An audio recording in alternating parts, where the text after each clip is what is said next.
สบายดีขอต้อนรับท่านเข้าสู่คลิปการเรียนภาษาจีนกลางทางออนไลน์กับอาจารย์จักรเบรา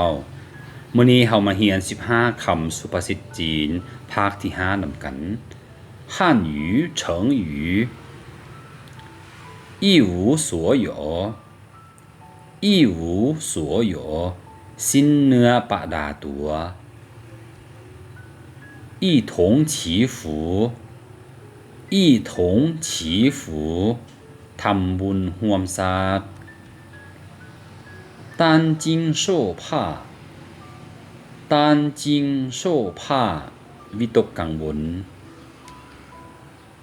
忘恩负义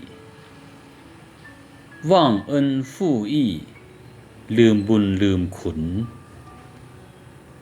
过河拆桥过河拆桥ได้ตามเป้าหมายแล้วลืมบุญคุณคนอื่น无依无靠无依无靠บ่มีที่พึ่งที่ผา有福同享有福同享ร่วมสุขนำกัน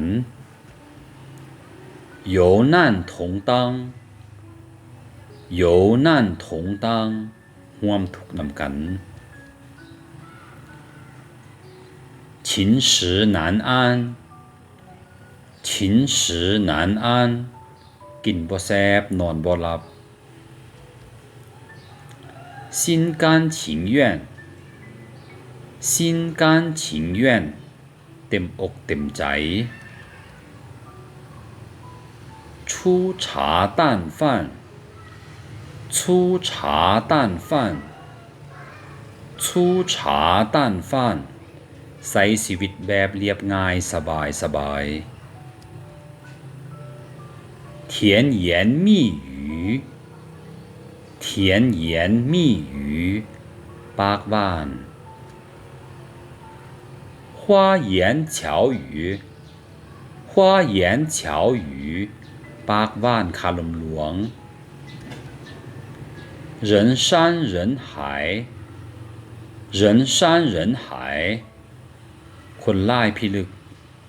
ไปใส่ก็มีแต่ขน事半功倍事半功倍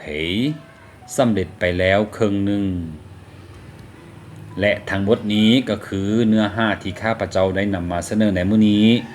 ท่านสามารถติดตามข้อมูลเพิ่มเติมได้ที่ Facebook Fanpage เก่งจีนฮั่นหยูปังปังตะ